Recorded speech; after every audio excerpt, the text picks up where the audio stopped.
Hai teman-teman, kali ini Kamiga akan membahas tentang fungsi kuadrat, yaitu materi di kelas 9.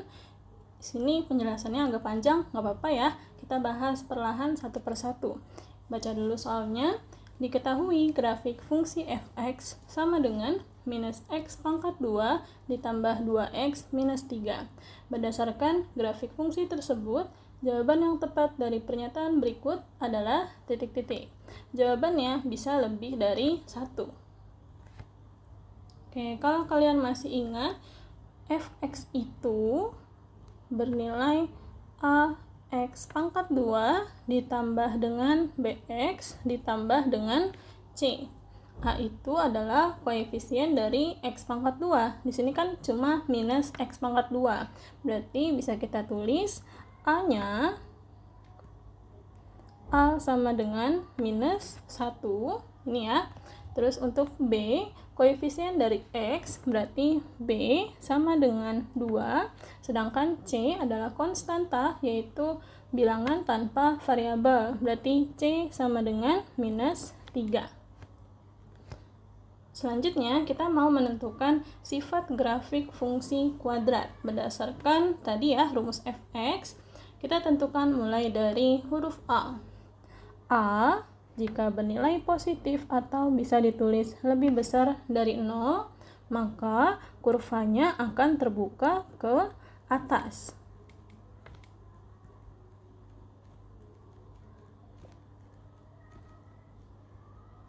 Sedangkan kalau nilai A lebih kecil dari 0, maka kurvanya akan terbuka ke bawah.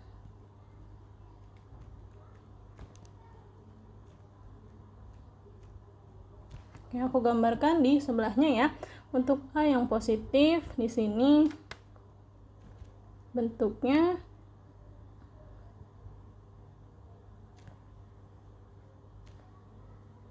terbuka ke atas, berarti di sini dia ada kurva tapi terbukanya ke atas.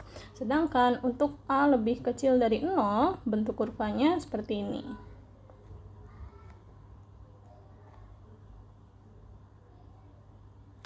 Oke, paham ya perbedaannya? Jadi kalau misalnya terbuka ke atas, dia bentuknya seperti huruf U, dan kalau terbuka ke bawah, dia bentuknya seperti huruf U tapi terbalik. Oke, itu materi yang pertama. Sekarang kita bahas materi yang kedua, untuk menentukan diskriminan pada fungsi kuadrat. Diskriminan itu adalah D sama dengan B pangkat 2 min 4 AC.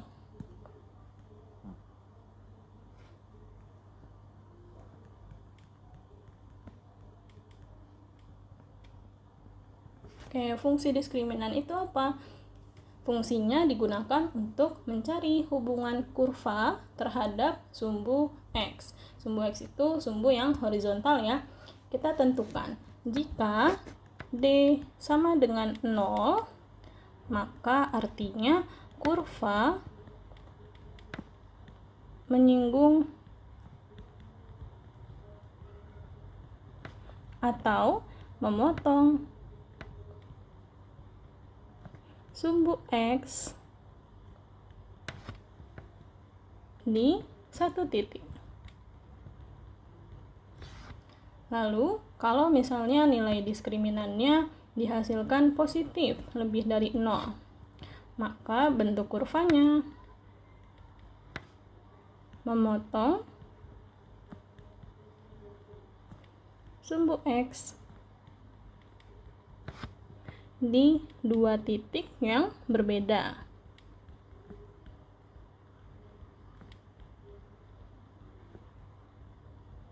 Lalu, yang ketiga, jika D lebih kecil dari 0, maka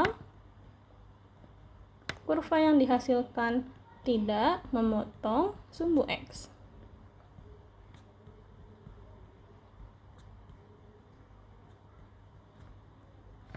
Oke, di sini ada 3 kriteria diskriminan yang harus dipatuhi. Kita misalkan di sini ada gambarnya ya. Gambar diskriminan yang pertama, jika memotong sumbu X hanya di satu titik saja. Oke, di sini untuk gambar yang pertama, dia akan menyinggung satu titik saja di sumbu X. Berarti misal di sini ada grafiknya hanya menentu satu titik di sini. Cuma di sini saja ya. Itu gambar yang pertama. Lalu, untuk gambar yang kedua, jika D lebih besar dari 0.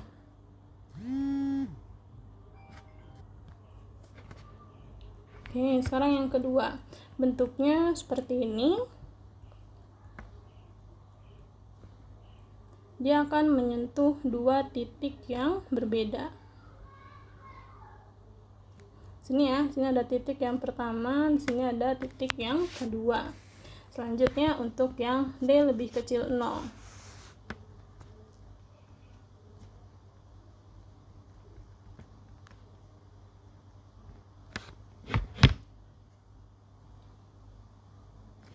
Oke, bentuknya dia berada di atas sumbu X, jadi dia tidak memotong sumbu X sama sekali. Oke, sudah, ini untuk materinya saja ya. Berikutnya kita akan bahas option dari A sampai D. Dari opsi yang pertama, opsi A, grafik fungsi f terbuka ke bawah. Kita tentukan lagi di sini A-nya bernilai minus 1, berarti lebih kecil dari 0 ya. Berarti jawaban A itu benar karena kurvanya akan terbuka ke bawah. Oke, nomor A benar. Untuk yang B, grafik fungsi f menyinggung sumbu X. Oke, berarti kita beralih ke materi kedua tentang diskriminan. Kita cari dulu ya. Diskriminan sama dengan B pangkat 2 dikurang 4 AC. Masukkan angka A, B, C-nya melalui yang sini sudah kita ketahui. D sama dengan B pangkat 2, 2 pangkat 2 dikurang 4 dikali minus 1 A-nya, dan C-nya adalah minus 3. D sama dengan 4 dikurang, ini kita kalikan dulu ya. Ini hasilnya jadi minus 4. Terus dikali lagi sama minus 3. Oke, D sama dengan 4 dikurang minus 4 dikali minus 3. Berarti hasilnya positif ya, min kali min. Jadi hasilnya min 12. Sama dengan minus 8. Lalu sesuai konsep diskriminan, kalau minus 8 itu artinya D-nya lebih kecil dari 0. Sedangkan D lebih kecil dari 0 itu kurvanya tidak memotong sumbu X. Berarti untuk option yang B itu salah. Terus option yang C itu juga salah. Oke, kita balik lagi untuk option yang D. Option yang D membahas tentang sumbu simetri. Sumbu simetri itu nama lain dari titik puncak yang berada di koordinat X. Jadi kita tulis dulu ya, konsep ketiga.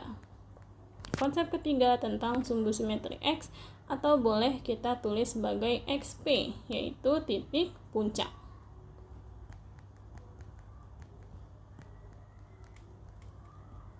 Rumusnya adalah XP sama dengan minus B per 2A. Oke, sekarang kita tandai sini rumusnya. Lalu kita masukkan angka yang sudah disediakan. Balik lagi, sini ada A-nya minus 1, B 2, dan C-nya minus 3. XP sama dengan minus B, berarti minus 2 per 2A, berarti 2 dikali dengan minus 1. Oke, berarti tetap minus 2. Nah, 2 kali minus 1 hasilnya adalah minus 2 juga. Minus 2 per minus 2 hasilnya adalah 1. Berarti dapat kita simpulkan kalau option yang D itu adalah jawaban yang benar. Oke, ada 2 jawaban yang benar ya. Sampai sini apakah kalian sudah paham? Kalau misalnya masih ada yang bingung atau tulisan aku kurang jelas, boleh di komen ya. Silahkan. Dan sampai sini dulu penjelasan soal yang lebih rumit dari sebelumnya. Kita nantikan untuk soal nomor 19 di video berikutnya. Terima kasih teman-teman. Bye.